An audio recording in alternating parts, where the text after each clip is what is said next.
Bon, bien quoi mon ref, avant de commencer cette vidéo, j'aimerais faire passer un petit message. D'abord viens me suivre sur Insta et Twitter parce que plus on est nombreux et plus on est nombreux. Ensuite, je suis à la recherche d'un graphiste pour me faire quelques chibis de moi parce que faire parler gun comme ça, ou comme ça, c'est bien 2 minutes, mais j'aimerais donner un côté un peu plus pro et surtout personnel à mes vidéos. Bref, j'ai fini, je te laisse et bonne vidéo à toi mon ref.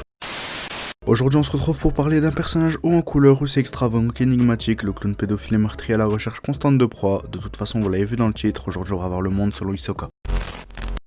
C'est parti, générique. All black comme Bruce Wayne, je suis avec mon Wu-Tang. Full gang, on est all pour tout gang. Football comme Touquet, marque de nouveau Touquet.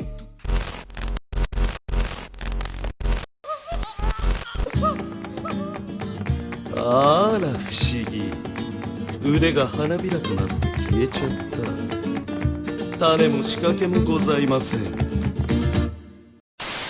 Hisoka Moro, c'est appelé Hisoka le magicien ou... Ouais, je sais c'est la même, c'est beaucoup plus classe en japonais. Bref, Hisoka est un personnage d'Hunter x Hunter, Hunter x Hunter ou Hunter x Hunter, mais je vais pas commencer à faire le puriste ici. On le voit pour la première fois dans l'épisode 3 de l'anime de 2011, où le chapitre 6 du manga, et dès sa première apparition, on comprend bien qu'on n'a pas affaire à un simple personnage secondaire.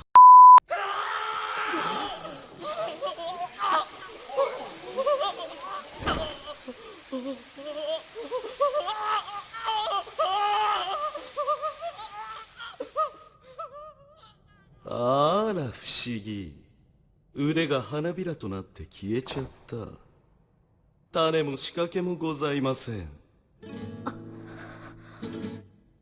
気をつけようね人にぶつかったら謝らなくちゃ Hisoka a une personnalité bien à lui, n'ayant aucune hésitation à tuer quiconque ne mérite pas de vivre selon lui, nous apparaissant alors comme un meurtrier froid et manipulateur, mais également très intelligent. Il épargne ceux pour qui il éprouve une envie limite obsessive de les voir progresser dans le seul et unique but de les tuer une fois leur apogée atteint. Cette obsession sera notamment visible avec Gon, là où sera la base d'un même.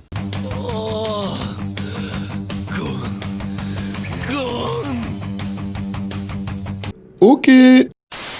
D'ailleurs, ce clown à l'apparence étrangement ressemblant à un certain personnage de comics n'en partage pas que les attraits physiques, ce qui est d'ailleurs une parfaite transition pour la seconde partie de la vidéo. 安心して君の仲間は殺しちゃいないよ彼は合格だから A l'instar de notre ami Joker, Hisoka ne projette que de s'amuser, n'ayant aucun autre but dans la vie que de voir ses cibles tomber les unes après les autres, s'en foutant royalement de l'argent et de toute autre chose qui n'a aucun lien avec son objectif. Comme on a pu le voir dans Grid Island, ou bien qu'il avait largement le niveau pour avancer dans le jeu, il ne se contentait que de cartes nécessaires à son alimentation, ne cherchant qu'à trouver un exorciste pour libérer Kuroro du naine de Kurapika, afin de l'affronter, lui qui était son objectif depuis le début. D'ailleurs, ils finiront par s'affronter dans les scans, mais je vous laisse découvrir l'issue du combat par vous-même. Pour Hisoka, le monde n'est qu'un vaste terrain de jeu où chaque individu est un jouet avec lequel il s'amuse avant de se lasser et d'en finir, comme avec son combat contre Goto où il se fiche royalement de lui et le considère uniquement comme un passe-temps. Hisoka nous montrera aussi sous d'autres facettes sa folie dans laquelle le monde n'est rien d'autre qu'un jeu lors de ses combats à la Tour Céleste. Premièrement contre Castro lui faisant miroiter un semblant de rivalité avant de le briser aussi bien mentalement que physiquement petit à petit tout au long de leur combat, lui faisant bien comprendre qu'il ne l'amusait plus et que donc sa vie n'avait plus d'importance. Ou contre Gon le balade dans tout au long de leur combat jugeant son potentiel futur avant de lui assigner l'attaque finale, celle d'Alexandre d'un futur combat à mort contre lui. Il est très égoïste. Son égoïsme le mènera à quitter la brigade fantôme encore une fois lorsqu'il aura fini de s'amuser avec eux, puisqu'il y voyait comme finalité un combat à mort contre leur chef, un projet qui aura hélas lieu longtemps après. Le monde est un jeu, oui, mais un jeu dans lequel il risque sa vie tous les jours dans un objectif bien précis, et c'est d'ailleurs encore une fois une transition parfaite de ma part pour passer à la troisième et dernière partie de cette vidéo. ずーっと待ってたよこの時をさあやろう Il a une véritable soif de pouvoir qui, comme je l'ai dit plus tôt, se transforme en obsession, mais pas que pour l'acquérir, également pour l'affronter. C'est d'ailleurs pour ça qu'il épargnera Gon lors de leurs nombreuses rencontres, voulant l'écraser à son plein potentiel afin de mieux savourer sa victoire, ou qu'il fera tout pour libérer Kuroro du Judgment Chain de Kurapika. Hisoka recherche certes des adversaires puissants, mais il n'en est pas moins monstre de puissance, de par sa maîtrise du combat incroyable, sa condition physique, sa force, mais aussi sa maîtrise du naine remarquable. Mais comment parler d'Hisoka et de sa maîtrise du naine sans parler de son mythique Soit se provenant de la catégorie du naine de la transformation, lui permettant de donner à son aura les propriétés du caoutchouc et d'un chewing-gum pouvant se coller à tout et n'importe quoi. On peut en voir une démonstration dans son combat contre Castro ou Gon, il s'en sert même d'une autre manière lors du match de balle aux prisonniers quand il s'en sert de filet pour envoyer la balle de Razor. Ce n'est bien évidemment pas sa seule technique, il maîtrise également une technique du nom de texture trompeuse, une technique lui permettant de modifier l'apparence d'un simple bout de tissu ou autre à l'aide de son aura pour, comme son nom l'indique, tromper son adversaire. On peut notamment voir son utilisation lors de son combat face à Castro. Encore.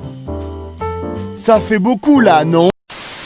lorsqu'il recolle son bras à l'aide du bungee gum puis fait mine d'avoir entièrement cicatrisé grâce à la texture trompeuse pour déstabiliser son adversaire. Encore plus simplement lorsqu'il simule un tatouage de la brigade fantôme afin de mieux se faire passer pour l'un des leurs, ou qu'il trafique son livre dans Grid Island pour que Gon et Killua n'aient aucune trace de sa rencontre avec les membres de la brigade. J'ai juste oublié de vous parler du moment où Hisoka trafique sa prédiction pour que la brigade reste à Yorkshire, du coup je vous le mets entre parenthèses. Comme le Joker c'était plutôt une caché enragé, une bête sauvage laissée dans la nature ne cherchant qu'à se lâcher afin d'assouvir cette soif de combat incessante. Et c'est d'ailleurs, attention au spoil, je te laisse aller au time Konajike. Bref, je disais, et c'est d'ailleurs cette soif de sang et cet ego qui vont le pousser à sa défaite contre Kuroro dans les scans. Des capacités surpuissantes assorties à un être aussi fou que malin, et en obtient l'un des antagonistes phares de l'œuvre, appuyant l'intention de Togashi de ne pas faire de son manga un manga au personnage manichéen. Pour ceux qui savent pas ce que ça veut dire manichéen c'est une vision du monde assez simpliste, où il y a d'un côté le bien et d'un côté le mal. Dans les shonen c'est en général d'un côté le héros gentil, serviable et naïf, face aux méchants voulant conquérir ou détruire le monde. Pour conclure, Hisoka a une vision de ce monde simple, mais uniquement pour lui, parce que d'un point de vue extérieur, ça le rend véritablement inaccessible et imprévisible, même pour son meilleur ami, présent à la personne d'Urumi, ce qui nous accentue encore plus son côté sombre et sournois. Tantôt un obstacle pour Gon, tantôt son allié, Hisoka saura nous montrer qu'il est ni dans le côté du bien, ni dans celui du mal. Il est seul dans son propre camp, prêt à trahir même ses alliés s'il ne leur trouve pas l'utilité de vivre de l'amuser. Bref, c'est comme ça que se termine ma seconde vidéo. Je tenais particulièrement à faire une vidéo sur Hunter x Hunter qui est clairement mon manga favori depuis tout petit. Mais je me voyais pas faire une vidéo classique sur Gon ou Killua, mais plutôt sur un personnage spécial et complexe comme Hisoka. En tout cas, j'espère que ça vous aura plu. Comme d'hab, j'attends vos retours. N'hésitez pas à vous abonner, à liker ou partager si vous avez aimé. Mais n'oubliez jamais... Si t'aimes ce que je fais, tu partages. Je te force pas à le faire, on m'en dit pas la force.